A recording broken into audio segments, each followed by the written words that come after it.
je vais aussi m'écarter un petit peu des œuvres littéraires pour m'intéresser plus spécifiquement aux arts vivants, à la danse.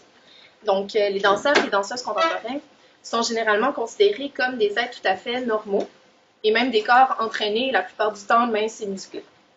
Ils réussissent grâce à une gestuelle particulière, au concept chorégraphique et certaines formes de dispositifs à proposer des corps anormaux et ainsi permettre de critiquer ce que Claire Gruneau identifie comme la naturalisation de la race, du genre, du sexe et de la sexualité en exposant des corps ambigus et divers. Donc, dans la pièce Paraíso, Collection Privada de Marlène Montero Freitas, qui a été présentée en FTA en 2012, les 5 interprètes utilisent, entre autres, leur bouche comme un organe largement expressif. La danseuse tire la langue et ouvre très grande sa bouche en étirant le plus possible ses lèvres. Elle se promène très souvent la bouche grande ouverte, ce qui lui donne l'air d'avoir de la difficulté à s'exprimer.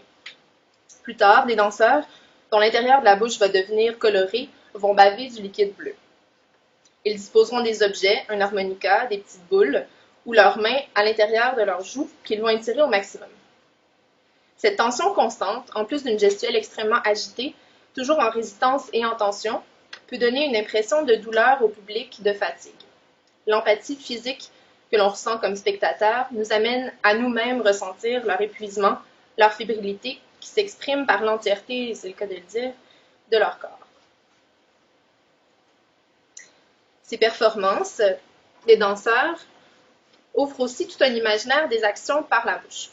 Par exemple, la tétée, donc là c'est une image, on voit mal, mais ils font l'action de téter leur poing, le baiser, la mastication, etc. Ces actions sont souvent liées au registre de l'intime. À ce moment, l'utilisation de la bouche sur une scène devant public rompt avec l'idée d'organes sensuels ou d'orifices de l'intime. Comme l'écrit Aurore Kroll, et je la cite, « C'est notamment le lieu de la respiration, surtout pendant l'effort. La bouche est une zone peu explorée dans la discipline chorégraphique. Sans aller jusqu'à parler de tabou, son usage reste inhabituel. » Fin de la citation. La bouche fait partie des orifices du corps humain, comme l'anus et le sexe féminin, qui, portés sur scène, incarnent bien souvent une part de vulnérabilité de l'individu et d'authenticité. Ainsi présentée, elle amène à penser une déconstruction de la bienséance, un rejet des consensus sociaux et un questionnement des frontières de l'intime. Les yeux sont aussi extrêmement expressifs. Nerveux, à l'affût, clignants, s'écarquillant, ils sont mis à contribution tout autant que le reste du corps. Les yeux bougent ici davantage comme un organe corporel en mouvement plutôt que pour partager un sentiment ou une émotion. Ils ne répondent plus uniquement à cette fonction.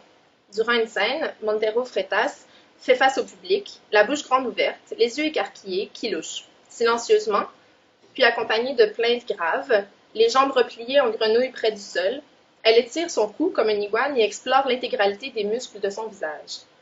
Ses lèvres s'élargissent exagérément, ses yeux biglent outrageusement. Les tendons de son corps s'étirent, son visage se déforme complètement pour s'exposer dans toute son excentricité déviante. Elle scrute notre condition de spectateur voyeur. Ces scènes rappellent aussi l'animalité. L'utilisation de la bouche de telle manière peut évoquer un manque de contrôle de soi. La bave s'écoule, des sons inhabituels en sortent. On ne cherche habituellement pas, à s'en les dire, à transformer notre visage, qui est le premier signe distinctif de notre identitaire de l'individu. Ici, dans cette pratique artistique, les danseurs grimacent à l'extrême, toujours en présence rapprochée du public. Ils peuvent évoquer l'animal sauvage qui rugit ou gémit. En agissant ici, ils peuvent être considérés comme des êtres hors normes, c'est-à-dire qui s'inscrivent hors des schémas identitaires essentialistes, des catégories de savoir fixes, des discours implicitement normatifs et exclusifs. Et le hors-norme fait deux choses. Il est marginalisé, oui, mais aussi il ne répond plus aux normatifs et peut donc permettre un certain espace de liberté d'être. Les danseurs intègrent donc tout un autre champ de possibilités quant au mode d'être d'un individu. On peut ainsi dépasser les limites physiques ou attendues de l'interprète. À ce moment, l'esthétique du grotesque, de l'abject, du monstrueux est souvent en lien étroit avec la représentation de l'animalité en art contemporain. Les danseurs se transforment au fil de la pièce en des créatures monstrueuses, grouillent, rampent, bavent et explorent les avenues d'un tel potentiel. Ces métamorphoses entraînent les spectateurs à revoir leurs frontières symboliques. Car, et je cite Hélène Marquier, professeure en études de genre, « Faire entrer l'animal dans la danse revêt une triple signification. D'une part, éprouver d'autres modalités d'être, de percevoir et de se mouvoir, de s'opposer à toute forme de normalisation, et enfin, c'est aussi toucher à une dimension symbolique. L'animalité peut être un symbole fort qui évoque le statut supérieur que se donne l'homme, sa domination sur le monde, et inversement, évoque aussi l'idée de domesticité de l'animal, de l'individu soumis. En plus de stimuler la création chorégraphique, l'animalité peut dénaturer le corps en l'amenant aux limites de son humanité. La chorégraphe vient donc stimuler et ainsi confronter le spectateur à un développement plutôt inhabituel sur une scène de danse contemporaine.